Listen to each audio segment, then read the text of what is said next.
true. Okay, someone said, Gabe, how did your friend revert? Story time. Are you able to, in like 30 seconds, how did you go from being non-religious, or what were you, Christian? I was agnostic. So before converting to Islam, I was like, I've always been someone that's really interested in theology. Even since I was a little kid, I would ask about books on like mythology, because to the best of my knowledge, when it was that Percy Jackson era, I thought that was like the coolest stuff ever. Yeah. And I was raised Roman Catholic, went all the way through like confirmation and everything.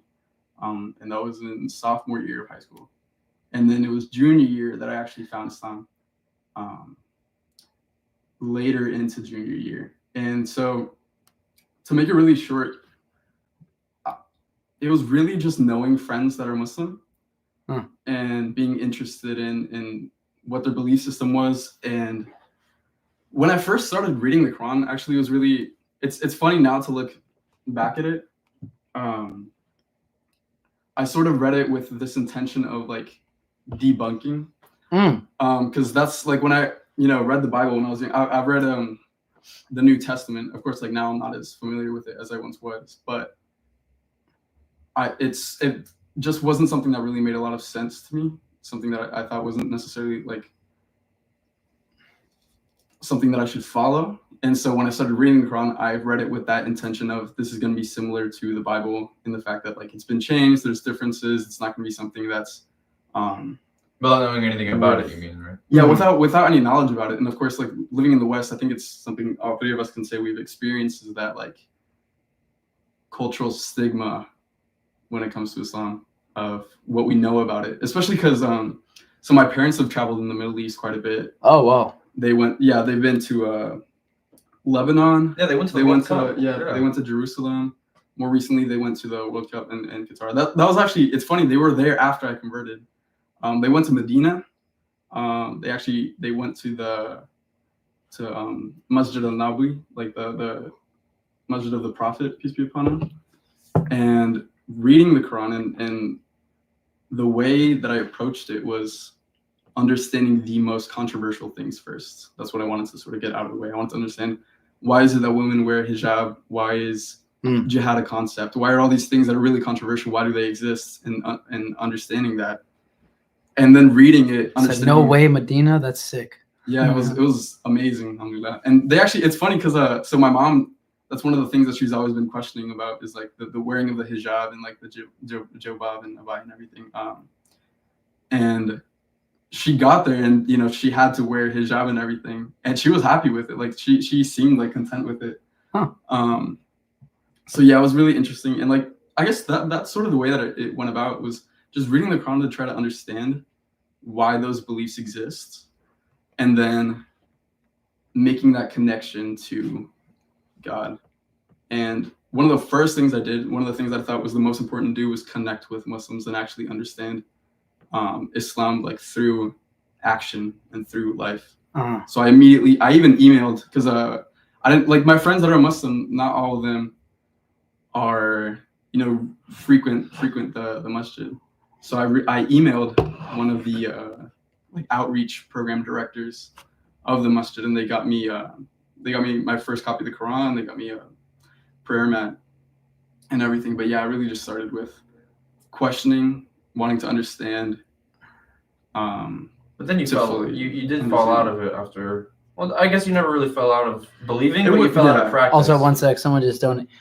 Thank you so much. What? $5 donation. What? Wow. Thank you so much. Bro. She said, "Keep up the great work, boys. May God guide you three." Salam to our Muslim brother. Bro, that is what does salam mean? sick. Salam means peace. So whenever we say assalamu alaikum, that means peace be upon you. And if I were to say to you assalamu alaikum, you would say wa alaikum assalam. So that's, and peace be with you. All right.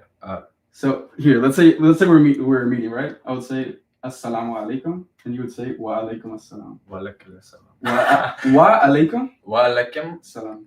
salam. Yeah. Wa alaikum salam. Wa alaikum salam. Yeah. That's kind of cool. It's kind of sick. Yeah, it's. So you then fell out of practice with it. Yeah, so that's what I mean. When you came here, basically, is from what I understand. Yeah, so essentially what and this is something that's very like has to do with personality types and just the experience that I went through. When I first reverted to Islam, walaikum salam, I saw that salam in the comments, or in the chat. Hey, Gabe is our boy, yeah. Thank you. Salam, Gabe. From a white Muslim to another white Muslim. Oh. Hey, mashallah. Hey, he's white. Yeah. We're there. Yeah, we're out there.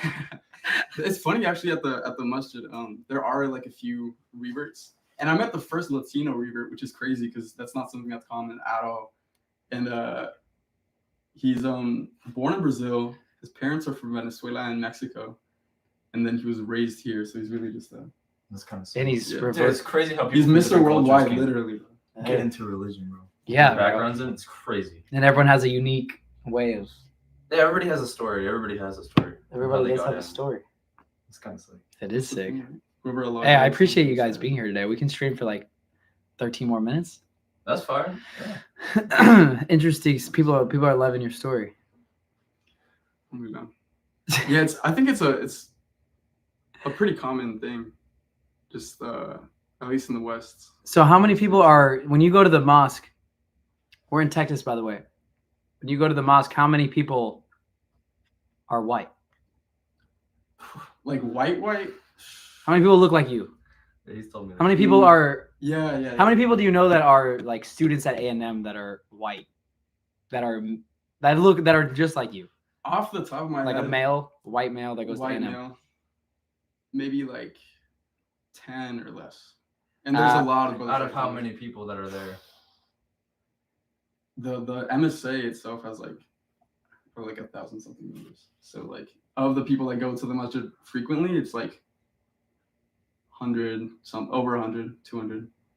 So of those, it's like roughly 10 or less that are white. And it's really interesting, especially like living in America, like getting the other side of that coin when it comes to racial. I mean, the thing is we're Latino, right? So like ethnically speaking, we are like a minority, but when it comes to physical appearance, it is a humbling thing to be surrounded by people that don't look like you. Yeah, I mean, it is. That's how we felt in Thailand. It's like I finally learned what it's like to look different because people's eyes just go to you more, exactly. And it makes you a little bit uncomfortable. Exactly, especially because like when you're. I never got used to it either. Yeah. No, me neither. Especially when we were in Japan, I never got used to it. Just like, why, bro? I feel like I'm like, this is what it's like to be famous. Like everywhere you walk in, somewhere, everyone's like something that stuck with me for a long time was. Because I also went to a Latino club here in A&M, and when I went to that club, dude, just like in Japan, I towered over everybody. Because this is a bunch of tiny Latinos. Yeah, they're probably like a couple. Like no one was my height. No one was even close to I was towering over I'm only 6'1", by the way. Oh that's not. I mean, I don't know. At least here in A&M, that seems kind of average. But at this Latino night, bro, I felt like I was 6'5" or 6'8". It just felt like I was towering over everybody, and that's how I felt in Japan. Like I don't think I could ever get used to that feeling of like everybody just having their eyes on you. In Japan, it was because I was white, and because they don't see me very often. They don't see people like me very often. But when it was because of my height, it made me feel the exact same way. I don't know. I didn't like it. I don't know. I never got. Yeah, it makes you uncomfortable, but it makes you appreciate when. It makes me empathize with people who are Muslim who are around just white people. Or anyone on the street, black people, like you just like, oh look, like your eyes just naturally look for something different. So it makes you realize like, oh, when you're that. Yeah. No. Yeah. It was definitely. It is humbling. But it is a really interesting experience. Did you have any other questions for Gabe? I mean, me and Gabe have these kind of discussions all the time. There's not really anything more that I would want to ask Gabe about his religion. But what about you, Grayson? Anything that you wanted to? Something quick before the stream next week. Dude, yeah. Gabe's going to be on here next week, guys. Hear more of both of our stories reading the Quran for the first time. Dude. Yeah. And what we thought about it. But we stream for like 10 more minutes. So what do you guys want to hear us talk about? Maybe questions that can involve all three of us. Kurt, if you had to say in one sentence, what do you believe in? Gabe's a Muslim. Right. In one sentence? Yeah. I mean, a lot of people are going to disagree with me here, but I guess that's the point of having this discussion. Is if I was to say what I believe in one sentence, I would say the universe is God. That's a lot. Because obviously I believe in the creator of the universe, right? In the law. But what is that? Like, or what do you believe that is? Kurt believes the universe is God, but you believe God, obviously not like in a fairy tale with a dude sitting on the cloud, but yeah, separate from like what do you believe? I mean, it's hard to to quantify what God is, right? Because Allah is, he's perfectly unique. He's different than anything that we could really wrap our minds around. I think what's really interesting too is like to look at so Asma al-Husna, like the 99 names of Allah, the 99 characteristics that are that Allah revealed to describe Himself. I think that's a good foundation for what a Muslim believes that Allah is. But if we're gonna get into like theological, philosophical concepts, I would say like Allah is the causer, the necessary existence. Yeah, like an uncaused causer. Essentially an uncaused causer that created the universe. Uncaused causer, the eternal. Yeah, I mean, Allah isn't subject, right? Like, time itself is a creation, so Allah isn't subject to. To being eternal. No, Allah is eternal. He's ever living, but He's not subject to time. Allah is without a beginning. Okay. Without an end. So yeah, that's essentially like a really basic approach to my belief.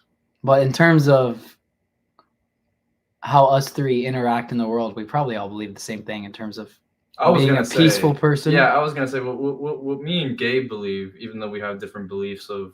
But do you have different beliefs? That's what I'm gonna say. That's what I was gonna say. Not the only beliefs. What's the word? Actions. Right. Not even actionables. Like if you have trash and it blows away in the wind. Like whether or not you believe in Allah or you believe the universe is God, it's probably the right thing to go pick up the trash. I agree. So what I'm saying is there actually differences?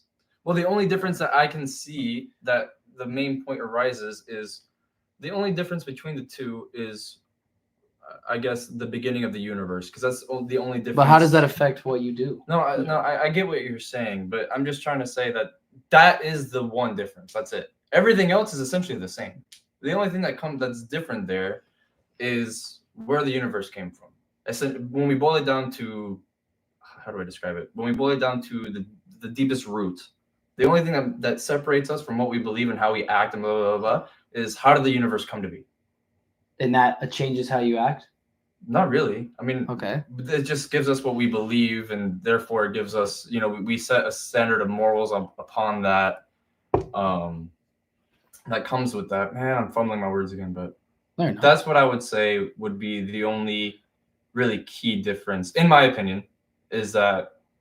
But that's not a key difference if it doesn't affect how you live. Or to my question, maybe it is a key difference to you, but to me, I mean, I only care about how I should act tomorrow. Right. So, is there a difference? I mean, there is a difference because when we get into actions, right, that implies a moral code, right? What's good and what's bad. Yeah. And obviously, when you go out in the world, you want to act on what's good, right? Enjoin good and forbid evil, right? You don't want to do things that are bad. You want to do things that are good. And so the difference that I would say between, for example, someone that's religious and someone that's not religious is the absolute and objective moral source is different, right? So when I go out in the world, the way that I interact with the world, my morality comes from Allah, it comes from the Quran and the Sunnah. So those actions and that expression of enjoining good manifests itself differently than the way it does for someone that isn't Muslim, right? So there's certain rulings, right, in everyday living on how we should interact with the world around us. But I would say those are not that different from what we believe to be morally good, like people like myself. Right, but I mean, the thing is, if you're gonna ask the difference, and then you gotta. But to me, but what I'm trying to say is that I don't think that is a difference. I mean, it is though, because the way that you and I would interact with certain people might be different. Like, for example, lowering the gaze. That's something that I think you can easily go to. Lowering Your gaze, like not going after lustful, not falling into. Oh, lust. not even. Oh, they just, said gaze. Yeah, no. Lowering the Get down there, gaze. guys. That's what I thought you meant. Like Get on your. Yes. But lowering your lowering your gaze. not lusting after. Yeah, Right? to an extent. I mean, it's more than just that, because it's not necessarily just not lusting. It's like, right. So That's true. That actually is a good difference that I've not thought about. Two components, right, of hijab is the first one Allah says in the Quran is tell the believing men to lower the gaze, and the second one is tell the women to cover themselves, right? Now, what does that mean? To lower your gaze, it's a literal thing. It's literal and metaphorical, because on the one hand, it's a literal, like I am trying to avoid looking at a woman that's beautiful, that's in front of me, that isn't covered properly. And even if she is properly covered, just not coveting her looks and just interacting. Is the purpose of that being like, I don't want to objectify this person in front of me? Yeah. Okay. Well, I believe in the same thing, kind of. Right, I mean, but yeah, in the way that action manifests and that belief manifests itself, there is a difference. That's true. I have not been doing that. I've definitely been gazing. It's I was at the pool this weekend and I was gazing. Exactly. I mean, let's not deny the fact that it's okay to acknowledge when someone is attractive. I think it's what else happens with those thoughts in your mind that should make you want to load. That should make you lower your gaze. If you look, bro, it's about to get fucking. Hold on. So if you look at a girl at a pool, and your immediate instincts are, oh, she is hot, I would love to get with her in a sexual way. In my opinion, and I don't feel like I do that anymore, and I do see how that is bad. Yeah, I do see how that is bad. So because that's objectifying women. And it's kind of like wasting your energy a little bit. Yeah. Because it like sucks you. Right. And I mean, I've told this to Gabe multiple times. I think when I stopped doing that is when I came back from Asia. Oh, dude, honestly, after we took LSD in Asia, that's when I stopped doing that. Yeah. That objectifying. Could you?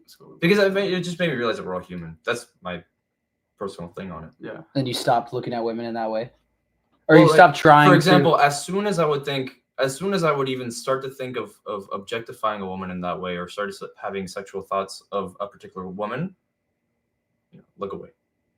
Don't think about it. Like, it got to the point where it got so common for me doing that, I just stopped.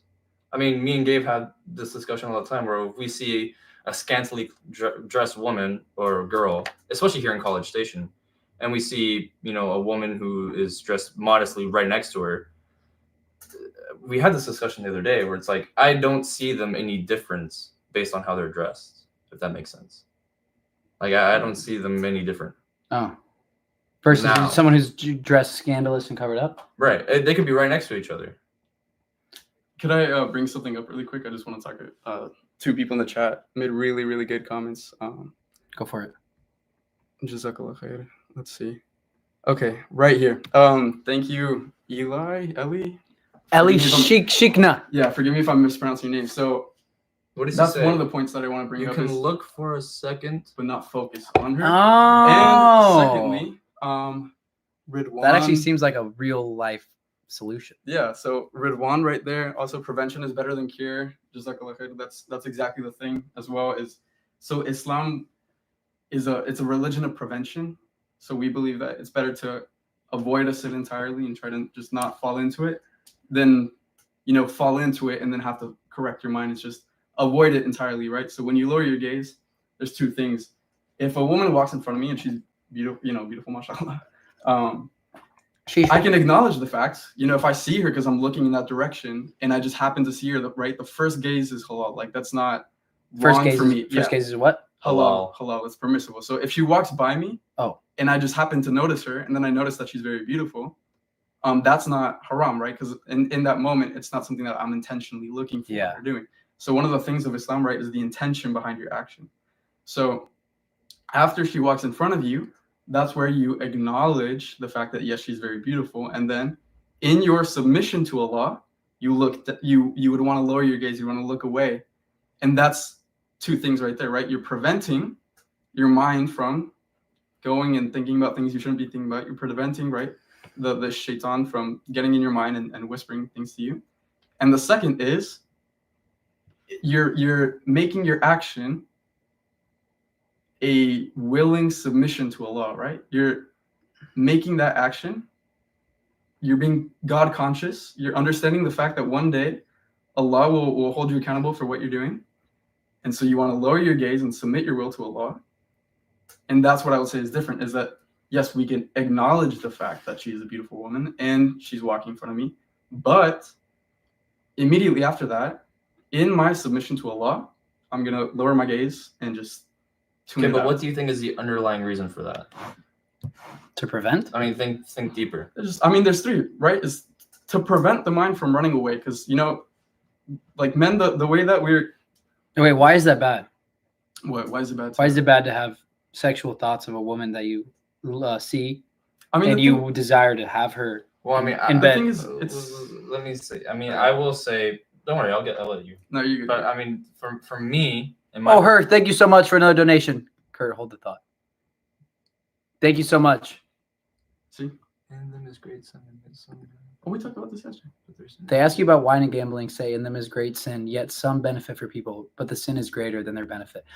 That was actually probably the most impactful verse of the Quran. That's one of the things as well. Because I remember telling people that the Quran is not, it actually says alcohol has benefits. We talked about this yesterday. It literally says has benefits, but it's honestly true. Like in the end. Okay, what was my question? My question was, why is it bad? Oh, why is it bad to have perverted thoughts? Because I feel like you're not looking at them. You're not looking at that person. Or wait, what is perverted? Wait, what if it's like a good thought? Like this woman looks beautiful. I would love to sleep with her and have kids with this woman. Well, it's different because for a Muslim it's different, right? Because before that thing of, and it's good. It's a good thing to go out and get married and have children. That's one of the things that Allah gave to us, right? Like that ability to do that. Someone said no, Grayson. But the thing is, you have to go through first marriage, right? You first have to show that. I mean, there's multiple things of why marriage is a thing, right? But before you go through, that act of physical intimacy and that intercourse, there has to be that action within the context of marriage, and different on the way that you would go about that through marriage versus the whole thing of sleeping with her, right? Like the just seeing whichever woman you think is beautiful and then going after that, right? That'd be wrong. Because again, there's a lot. I mean, okay, wait. Why is it wrong if you just so if a woman walks by right now and I'm like, yo, damn, like sheesh, yeah, like she looks beautiful, and why is it bad for me to have thoughts in my head of being with her in bed? So the thing is that's a natural reaction, right? Like we can acknowledge the fact. We don't have to, give into that fact. I'm not saying this is, go out there and think about this all the time, but it's natural for us as human beings to feel those feelings of attraction and lust. And it's not necessarily bad to want to take that further through marriage. However, every time you give into that thought of, oh, I really want to, sleep with that woman. She's really beautiful. This woman's really beautiful. You're priming your brain and sort of normalizing your own psyche to think it's okay to go out and do these things. And in that, oppose the rulings of Allah. No. See, that's where I agree with you. But the only part I disagree is where it comes from. You say it comes from Allah and Allah's moral code. I think it comes from just how it intrinsically makes us feel as humans. Okay, well, the same thing then. What do you mean? Or same thing. I mean, that's what I'm saying. I'm saying it's the same thing. I'm just saying you don't. So you agree? You don't need a deity for that to be true. Oh, that's what I'm saying. But again, yeah, it's to your point of. You see, there's wait. But the thing is, okay, I was about to say. I thought that said a certain number.